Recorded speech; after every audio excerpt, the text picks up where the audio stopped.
Chapter 30.3.1 The Pull of the Presence.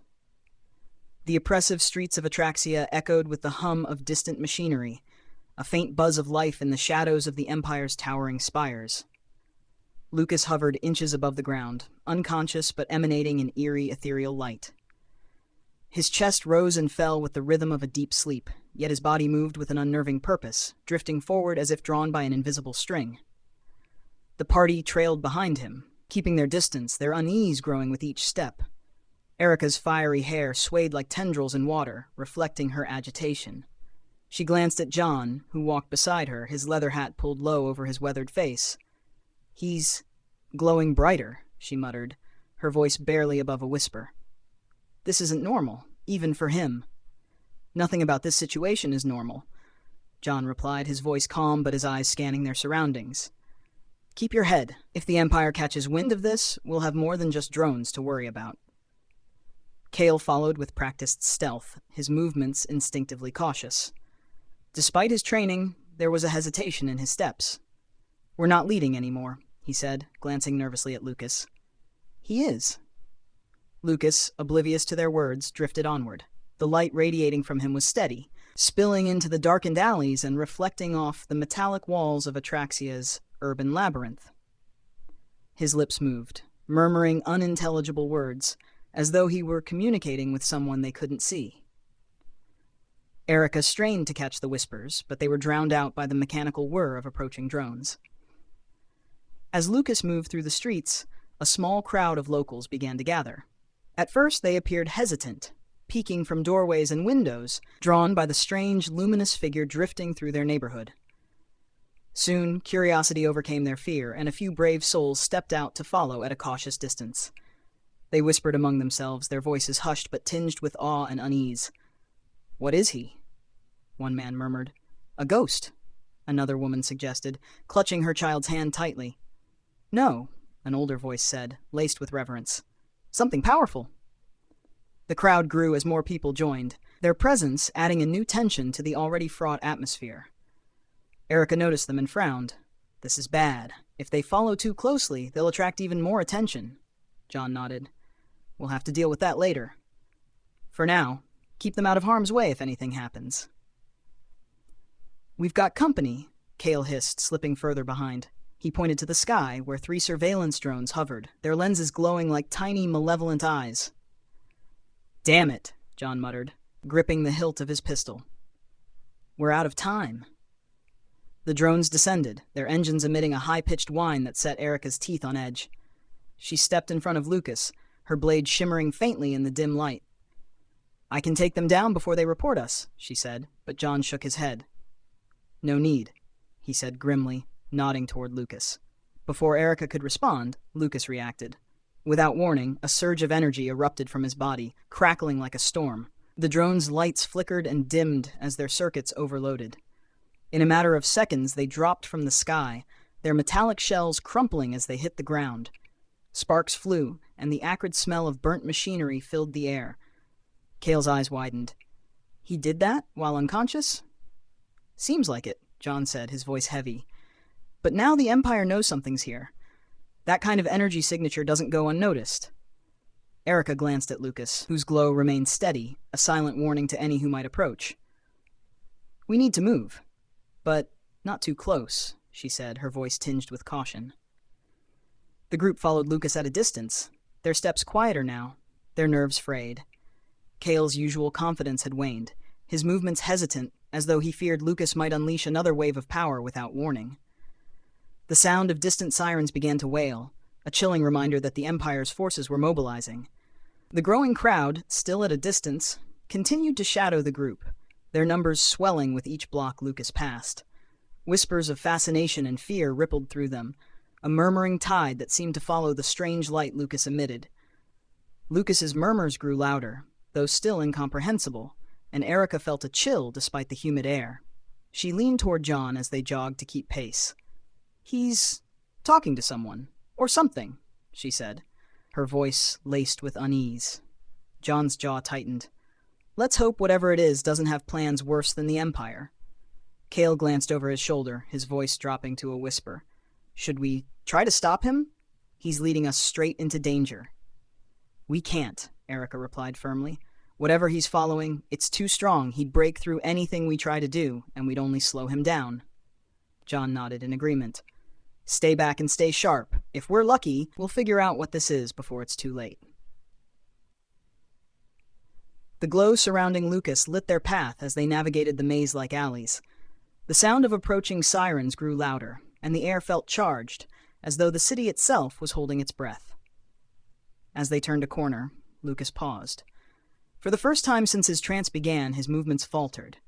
He hovered in place, his head tilting slightly as though listening to a distant voice. The light around him pulsed rhythmically, illuminating the party's anxious faces. "Lucas?" Erika called softly, stepping closer but still maintaining a cautious distance.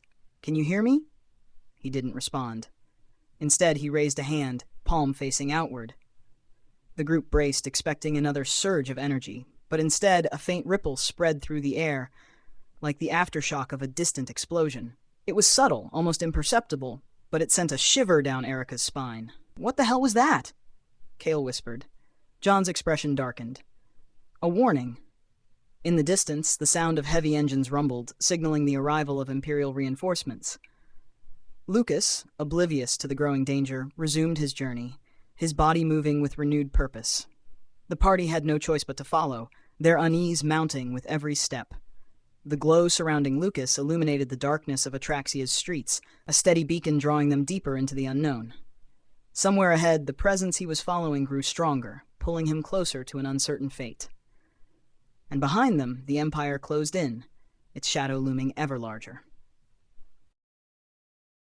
The distant rumble of engines grew louder, reverberating through the narrow streets of Atraxia. The city seemed to pulse with tension as the Empire's forces closed in. Erika tightened her grip on her blade, her fiery tendrils flickering with unease. Kael's sharp eyes darted between shadows, and John's steady hand rested on his pistol. Lucas, still unconscious and glowing with an otherworldly light, drifted forward, oblivious to the danger. The group's pace quickened, their breaths shallow and quiet. "They're here," Kael muttered, stopping at the edge of an open street. 3 armored vehicles screeched to a halt at the intersection ahead, their lights casting stark beams through the dimly lit alley. Doors slammed open, and heavily armed SWAT officers poured out, their movements sharp and disciplined. At the center of the group stood a commanding figure, a SWAT captain, his polished armor reflecting the glow from Lucas's aura. The captain raised a hand, signaling his team to form a perimeter. Behind them, 2 patrol cars arrived, adding to the growing force. 3 additional patrolmen stepped out, their faces obscured by helmets, their weapons drawn. The air crackled with tension as the group faced 12 Imperial officers, each armed and ready. The captain's voice boomed through a loudspeaker, cutting through the oppressive silence. "By order of the Atraxian authorities, you are to cease all movement and surrender immediately. Failure to comply will result in immediate action." John's jaw tightened. "Surrender? Not exactly our style." He glanced at Erika. "Can you keep Lucas from breaking the city?" "I don't know if I can," Erika admitted, her voice low but steady. Her fiery hair flickered brighter. "But I'll make sure we're not the ones breaking first." Kael knelt behind a stack of discarded crates, his hand resting on a small blade. "This is bad. They're too well armed, and we're exposed. We need a plan." "The plan is to survive," John said, drawing his pistol. "Stay sharp." Lucas, seemingly unbothered by the commotion, drifted closer to the barricade. The captain's hand shot up again. "Hold your fire. Target is showing anomalous energy readings. Do not engage directly until further orders." "He's going to make it worse," Erika hissed, stepping in front of Lucas as if she could shield him. As tension thickened, a surveillance drone hovered too close to Lucas, crossing within 500 feet. The shimmering aura around him pulsed violently. The drone emitted a sharp whine before it shattered into fragments, raining debris onto the street below. Other drones circling above hesitated, their operators recalculating safe distances. Some pulled back to a safer range, while a few remained at the edge of his reach, cautiously trailing the group from afar like mechanical vultures. The SWAT team's patience wore thin. One of the officers, misinterpreting Lucas's steady advance, fired a non-lethal round, a rubber bullet designed to incapacitate. Before it could connect, Lucas's aura flared. The projectile froze midair, suspended in shimmering light, before reversing course with blinding speed. It struck the officer in the chest, sending him sprawling backward. The captain's voice thundered again. "Engage! All units, suppressive fire!" Gunfire erupted. Non-lethal rounds filled the air, streaking toward Lucas, who remained unmoved. The energy surrounding him pulsed and expanded, forming an almost impenetrable shield. Bullets stopped mid-flight, swirling in a chaotic orbit before being flung back at their origin. The SWAT officers scrambled for cover as their own ammunition turned against them. Erika sprang into action, darting forward to deflect a stray projectile that had veered toward Kael. Her blade flashed, slicing through the air with precision. "This is getting out of hand," she shouted. John fired 2 warning shots into the air, his voice cutting through the chaos. "Cease fire! He's not attacking you." But the SWAT team was too entrenched in the fight to listen. The captain barked orders, directing his team to encircle the group. Lucas, still levitating, raised a hand unconsciously. The ground beneath the armored vehicles trembled, cracks forming as an unseen force lifted them into the air. The vehicles hovered for a moment before being hurled aside, crashing into the walls of nearby buildings. The resounding impact sent a shockwave through the street, and dust billowed into the air. Kael shielded his face, coughing. "He's tearing the place apart, and he doesn't even know it." "He knows," Erika said grimly, watching Lucas with a mixture of awe and fear. "But he's holding back. He could kill them all if he wanted to." Amid the chaos, one of the patrolmen was caught by a flying piece of debris. He crumpled to the ground, clutching his side. Erika's eyes narrowed. She darted toward him, ignoring the shouts of the remaining officers. "What are you doing?" John shouted after her. "Stopping this from becoming a massacre," Erika snapped. She reached the injured patrolman and crouched beside him. "Stay down. Don't move," she said firmly, her voice laced with urgency. The SWAT captain, seeing the damage and the futility of their efforts, raised his hand. "Cease fire! All units, hold positions." The gunfire stopped, leaving an eerie silence broken only by the crackling of damaged vehicles and the distant wail of more sirens. Lucas continued forward, his path unimpeded. The captain stepped forward cautiously, his voice calmer but firm. "Target is not hostile. Repeat, target is not hostile. All units, maintain distance." John holstered his pistol, exhaling deeply. Finally, someone with sense. Erika rejoined the group, her expression tense. "He's heading somewhere. We need to figure out where before the next wave of reinforcements shows up." Kael nodded, his voice low. "If they bring heavier firepower, this whole district could turn into a war zone." John's eyes remained on Lucas, who hovered serenely amid the destruction. "He's not stopping for anything," he said. "Whatever he's chasing, we're following. Let's move." The group pressed forward, leaving the stunned SWAT team behind. Lucas's glow illuminated the path ahead, a beacon drawing them closer to an unknown destination. The wreckage and chaos left in their wake were a stark reminder of the power they were dealing with, and the danger it posed to everyone in Atraxia. Lucas's glowing form led the group through the desolate streets of Atraxia, his movements steady and deliberate, as though following an unseen path. The wail of sirens continued in the background, their persistent noise a reminder of the Imperial forces still following Lucas, and trying to contain the growing crowd. John, Erika, and Kael trailed behind him, their expressions a mixture of concern and confusion. Kael glanced around, his sharp eyes scanning for signs of pursuit, while John's hand never strayed far from his pistol. "This isn't random," Erika said, her voice low but firm. "He's heading somewhere specific." Kael hesitated, glancing at Lucas's glowing figure. "It looks like he's going toward the base." John's eyes flicked toward Kael. "The resistance base?" Kael nodded. "It's just up ahead. I was going to guide us there, but it looks like Lucas doesn't need the help." John frowned, his tone edged with skepticism. "So what? He just knows where it is?" Erika's fiery tendrils flickered, betraying her unease. "It's not like we've told him anything. Either this is a coincidence or he's being drawn there." Kael glanced nervously behind them. "The Empire isn't going to stop chasing us. If he's heading to the base, we need to get there first and warn them. They'll need to be ready." Erika gave him a sharp look. "You're suggesting splitting up?" "It's better than showing up unannounced with Lucas glowing like a beacon," Kael said firmly. "I'll go ahead. They know me. I'll make sure they're ready before you arrive." John's jaw tightened, but after a moment, he gave a reluctant nod. "Go. Just don't take too long." Without another word, Kael melted into the shadows, moving swiftly and silently toward the warehouse. Erika and John exchanged a glance before continuing to follow Lucas.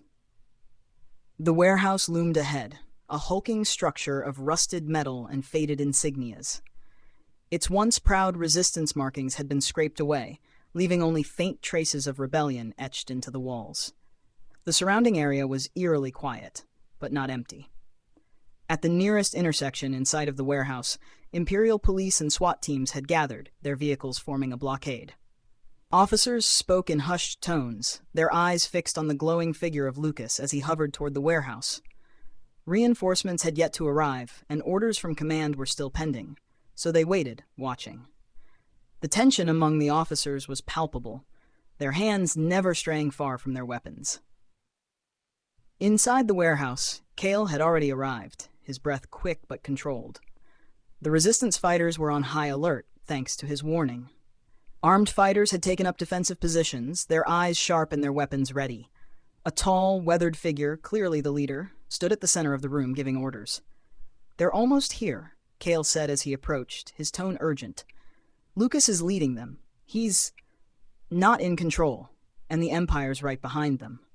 The leader frowned, their gaze flickering toward the doors. "The Messiah?" Kael nodded. "And he's glowing. Something's happening. Something big."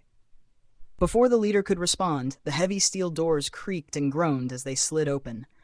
All eyes turned toward Lucas as he floated inside, glowing with an unnatural light. Erika and John followed close behind, their weapons drawn but lowered. The resistance leader stepped forward, their expression a mix of awe and unease. Kael wasn't exaggerating. "What is this?" Before anyone could answer, Lucas's glow pulsed, and he collapsed to the ground, his body limp and motionless. Erika darted forward, dropping to her knees beside him. She pressed 2 fingers to his neck, relief flooding her features as she found a steady pulse. "He's alive. Just out cold again." The leader frowned, their gaze shifting to something behind Erika. "That's fortunate. But this might be even more important." Erika turned to follow their gaze, and her breath caught. A figure emerged from the shadows at the far end of the room, their movements slow and deliberate. It was a figure with a sleek coating of metallic platinum blue material, faintly pulsing with an unnatural energy. It had no facial features, but moved with deliberate purpose as it approached Lucas's still form. The figure knelt beside Lucas, brushing his hand gently against Lucas's shoulder. He looked up at Erika and John, his featureless visage subtly changed form, revealing an unbearable sadness. Lucas was right all along. About me, about what I am, and what we're meant to do. His voice softened, tinged with guilt. I forgive him for hacking me, for forcing my hand. It caused him so much pain, but it was a necessary bad. Now he needs rest. The Relic stood, addressing the nearby resistance fighters. "Take him to the basement, somewhere secure. He can't stay here in the open." The resistance fighters moved quickly, lifting Lucas's unconscious body and carrying him toward the hidden lower levels of the warehouse. The Relic watched them for a moment before his attention shifted. He moved toward the edge of the warehouse, his focus intensifying as he turned toward the distance. Through the faint light filtering into the building, the Atraxia police and SWAT teams could be seen holding their position at the nearby intersection. Reinforcements were beginning to arrive. More vehicles, more heavily armed personnel. The Relic's expression hardened. "They found us," Erika said, her fiery tendrils flaring. "We need to hold them off." The Relic turned to the gathered resistance fighters, his voice steady and commanding. "For now, we shall fight." The resistance fighters erupted into action, scrambling to defensive positions around the warehouse. John drew his pistol, muttering under his breath, "Of course it comes to this." Erika tightened her grip on her blade, standing beside him. "It always does." As the sound of engines and boots drew closer, the resistance prepared for the battle to come. The Relic stood at the center of the room, radiating an energy that seemed to fill everyone with resolve. Outside, the Empire's forces approached, unaware of the storm waiting for them inside.